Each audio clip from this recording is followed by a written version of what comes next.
भगवान नाराज नहीं होते। कोई खूब पाप करे तो भगवान नाराज नहीं होते।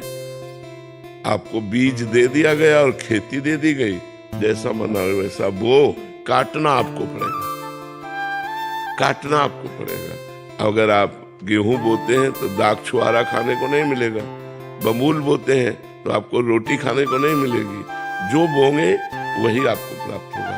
तो जैसे हम भजन कर रहे हैं, भजन में कभी कमी आ रही है, कभी अच्छा भजन हो रहा है, ये तो साधक की दिनचर्या के अंतर्गत है। हमको हठी स्वभाव बनाना पड़ेगा। जैसे हम अपने व्यापार में अगर 500 रुपया प्रॉफिट आज की और 10 दिन लगातार 500 रुपया प्रॉफिट हुई, तो 11वें दिन 300 रुपया हमें बर्दाश्त नहीं होंगे। ऐसे ही साधक भजन का होता है कि हमारा इतना भजन चल रहा है, वो अगर कम हुआ तो बेचैन हो जाता है कि नहीं यार ये बर्दाश्त। अगर वो बर्दाश्त करना सीख गया तो विषयों में गिर जाएगा। जो बर्दाश्त करना सीख नहीं गया भजन को, भजन की कमी बर्दाश्त नहीं, चाहे प्राण निकल जाए, एकदम जिद्दी स्वभाव, वो क्रॉस कर गया, वो माया को क्रॉस कर गया। वैसे तो साधक अवस्था में कभी मन नियम को नहीं तोड़ना, हमारी बात समझना। अगर सही मार्ग में चलना चाहते हो तो मानो हमने 2 घंटे का नियम लिया या 11 माला का नियम लिया।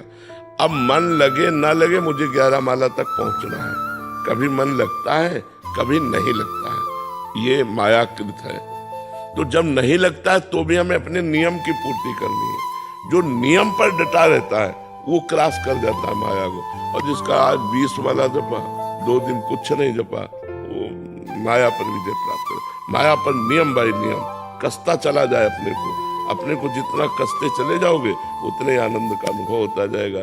और जब तक हमारे पाप नष्ट नहीं होते तब तक भगवदानंद की अनुभूति नहीं होती। जैसे आप माला जप रहे हो, भजन कर रहे हो, तो आपको अनुभूति नहीं हो रही, तो आप चिंता ना करो, वो प्रोसेस चालू है। नाम आपके पूर्व जन्मों के पापों का नाश कर रहा है। और जहां नाश हुआ एक वो ऐसा आनंद आता है कि उसकी वाणी से हम वर्णन ही नहीं कर सकते। मतलब स्मृति लोप हो जाती है संसार की, एक बहुत आनंद। वो कैसे अनिर्वचनीय बात को जो अनुभवगम में भजे जी संता, जिसे अनुभव के द्वारा, तो उसे वाणी के द्वारा कैसे वर्णन किया जा सकता है।